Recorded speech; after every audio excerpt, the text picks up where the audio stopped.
नमस्कार जय Jagannath world of YouTube channel को आपण मानक स्वागत। आज आम सारला दास विषय रे 30 एमसीक्यू आलोचना करबा। तेबे सर्वप्रथम जानिबा सारला दास किए। सारला दास हेउचंती पंचदश शताब्दी जड़े कवि जहांकु आदि कवि सारला दास भाव आम जानिचु।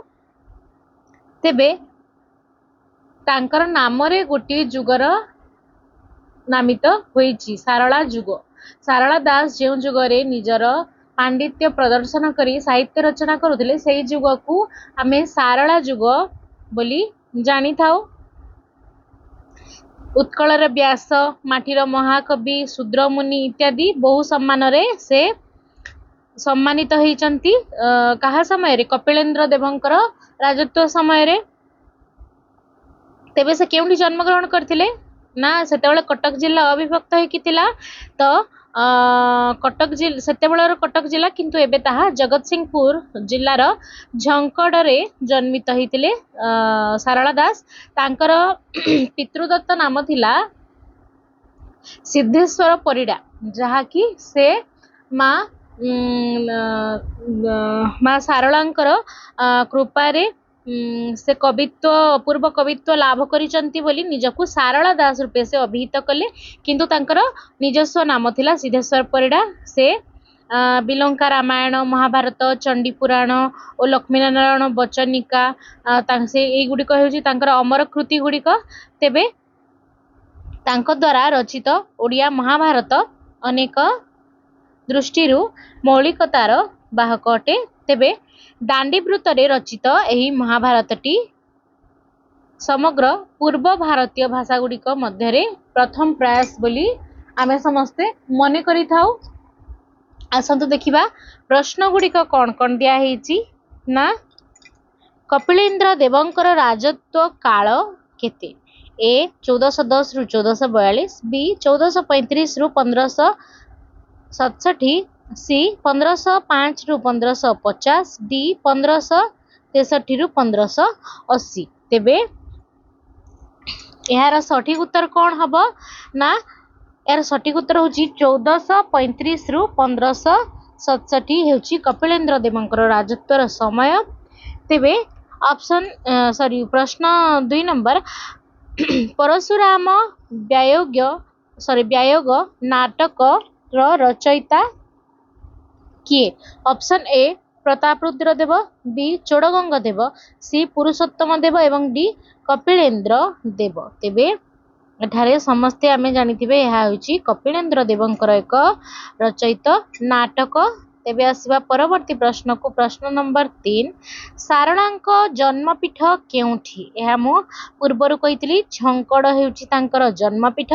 आसीबा 4 नंबर सारलांक पितृदत्त नाम कोन। ଏହା मध्य मु पूर्वरु कहिची। तेबे option A Siddheswar Mohanty, B Siddheswar Parida, C Siddheswar Das, D Siddheswar Mahakud. तेबे ऑप्शन बी सिद्धेश्वर परिडा हेउची यार सठिक उत्तर।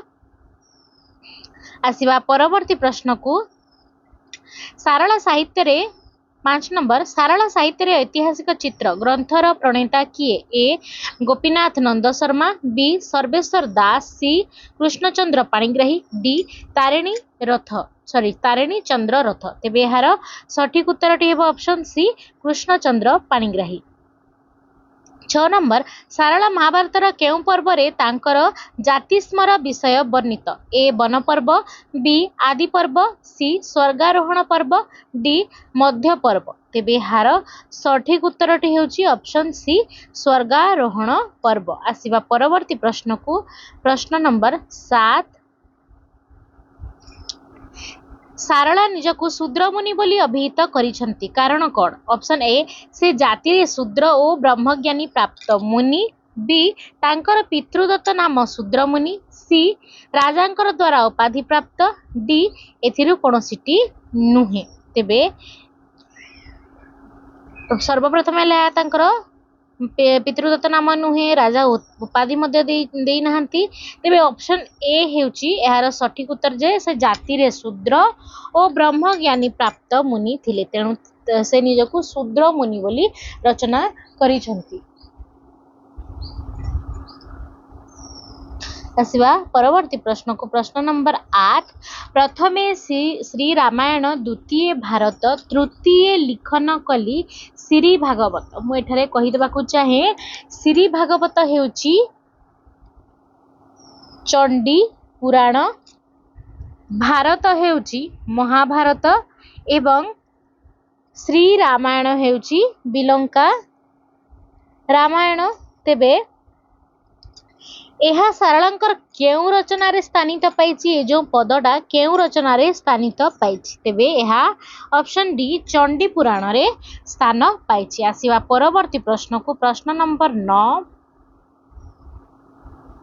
बिलंका रामायण रे कहार महात्म्य प्रकटित ए रामंकर बी सीतांकर सी हनुमानंकर डी लक्ष्मणंकर तेबे यार सठिक उत्तरटी हेउची ऑप्शन बी सीतांकर 10 नंबर केउ ग्रंथटी गोपीनाथ नंद शर्मा रचना ए सारला साहित्य बी महाकवि सारला दास सी प्राचीन उत्कल डी श्री भारत दर्पण तेबे सठिक उत्तरटी हेउची ऑप्शन डी श्री भारत दर्पण हेउची गोपीनाथ नंद शर्मा रचना आसीवा परवर्ती प्रश्न को प्रश्न नंबर 11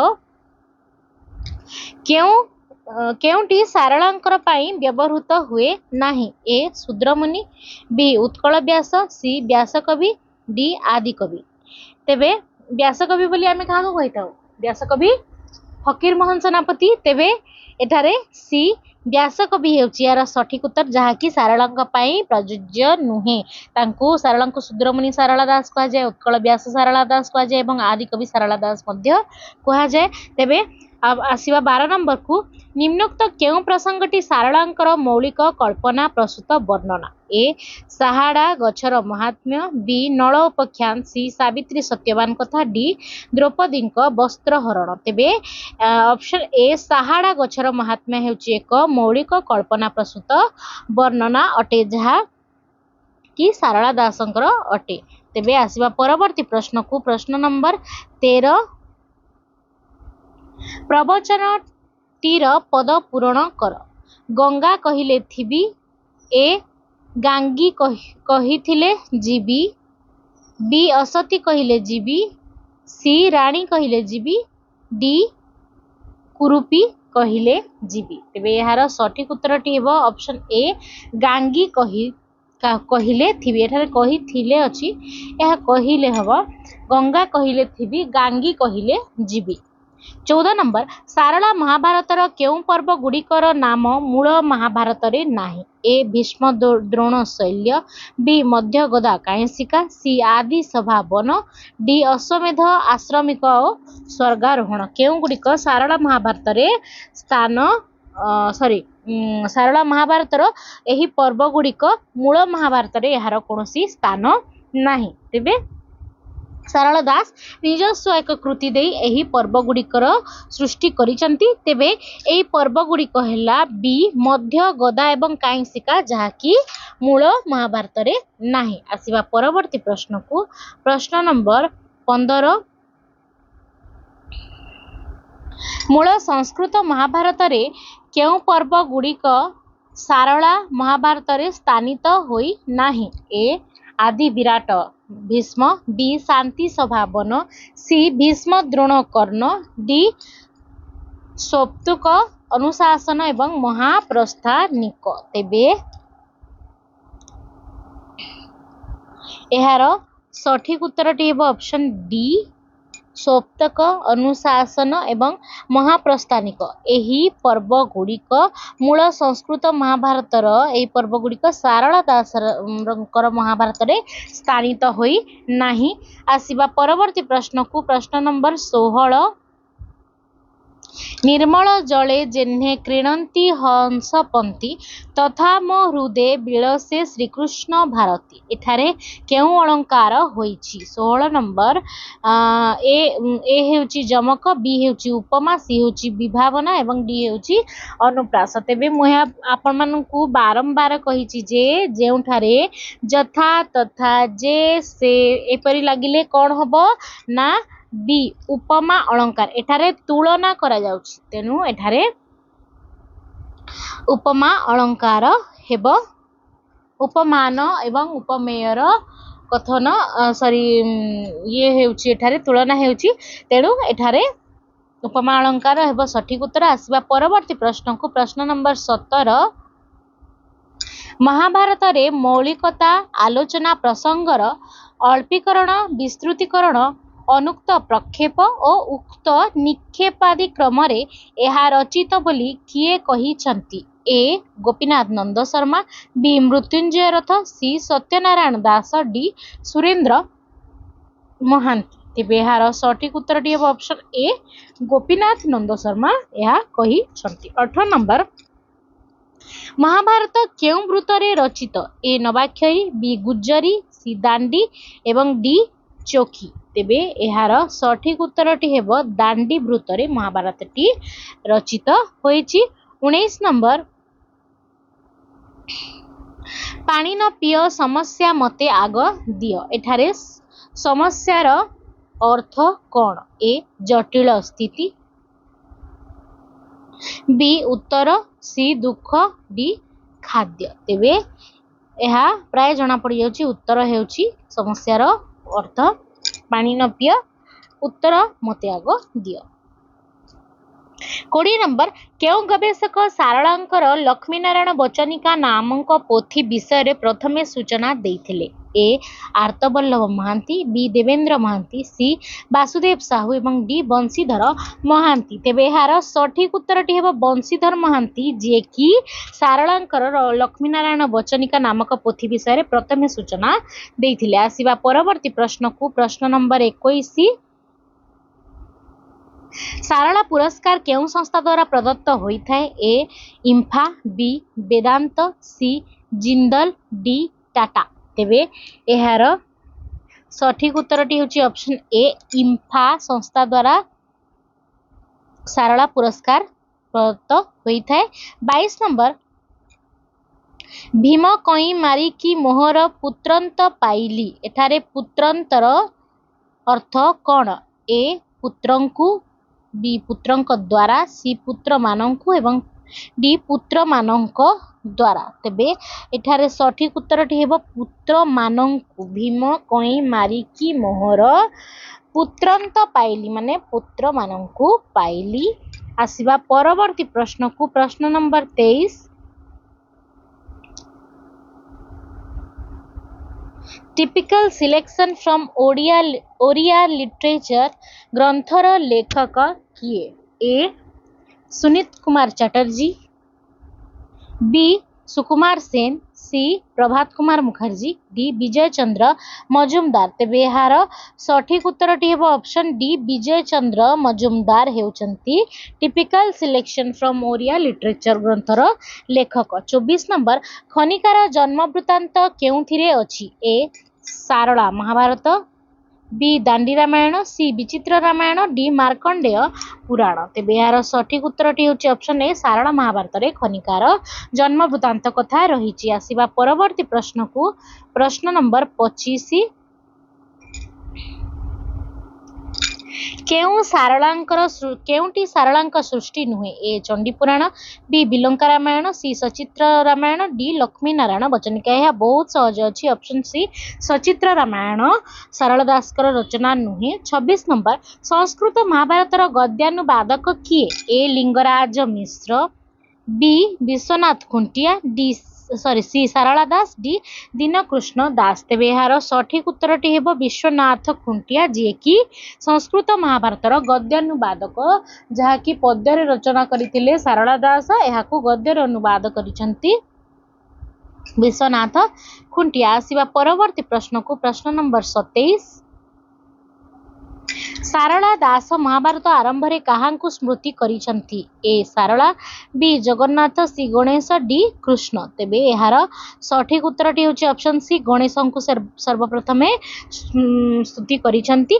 28 नंबर बिलंका रामायण केउ संस्कृत ग्रंथर अनुसरण रे रचित? ए वाल्मीकि रामायण, बी रघुवंश, सी देवी सप्तशती, डी अद्भुत रामायण। तेबे एहार सठिक उत्तर टी होची ऑप्शन डी अद्भुत रामायण संस्कृत ग्रंथ अनुसरण रे बिलंका रामायण टी रचित। आसीबा परवर्ती प्रश्न को प्रश्न नंबर 29 दांडीवृत्तर विशेषत्व कौन? ए दुई पादरे एक पद ओ आक्षरिक संख्या समान, बी दुई पदरे एक पद दुई पदरे एक पद एवं अक्षर संख्यार अमेल, सी चारि पादरे एक पद और अक्षर संख्या समान, डी चारि पादरे एक पद और अक्षर संख्यार अमेल। तेबे यार सठिक उत्तरटी हेब ऑप्शन बी दुई पादरे एक पद एवं अक्षर संख्यार अमेल देखा दे थाए। आसिबा परवर्ती प्रश्न बा शेष प्रश्न 30 नंबर। क स्तंभ ख स्तंभर संपर्क निरूपण कर। क स्तंभ अच्छी 1 महाकवि सारला दास, 2 श्री भारत दर्पण, 3 माटीर महाकवि सारला दास एवं 4 सारला साहित्य परिक्रमा। सेपटे अच्छी ख स्तंभ ए गोपीनाथ नंद शर्मा, 2 मायाधर मानसिंह, 3 सुरेंद्र महाराणा एवं 4 सर्वेश्वर दास। तेबे एठार देखिबा जे गुड़िक फास्ट आसुची आमको सेटा प्रथमे देखिबा ना आमे महाकवि सारला दास किए रचना करथिले ना सर्वेश्वर दास महाकवि सारला दास रचना करथिले। सेहीपरि भाबरे श्री भारत दर्पण करथिले गोपीनाथ नंद शर्मा, माटीर महाकवि सारला दास करथिले मायाधर मानसिंह एवं साहित्य सारला साहित्य परिक्रमा करथिले सुरेंद्र महाराणा। ए सीक्वेंस रे ऑप्शन ए टी हेउची हमर सठिक उत्तर। तेबे आजिर आलोचना टी आपण मानकु जदि भल लागिला वीडियोटी को निश्चय लाइक कमेंट शेयर करिवे एवं चैनल टी को सब्सक्राइब करिवे। एहीपरि ओडियार कॉम्पिटिटिव एग्जाम जेकोसी एग्जाम हो एसएसबी टीजीटी पीजीटी किंबा आमर पीजी एंट्रांस हो आमर जेकोसी ओडियार धरतु जो एग्जाम रे भी आमर ओडिया पोर्शन गुड़िक आसुची सेही पोर्शन गुड़िक ही एही चैनल रे सब आलोचना करा जिवो। तेबे चैनल टी को दया करी सब्सक्राइब करंतु। जय जगन्नाथ।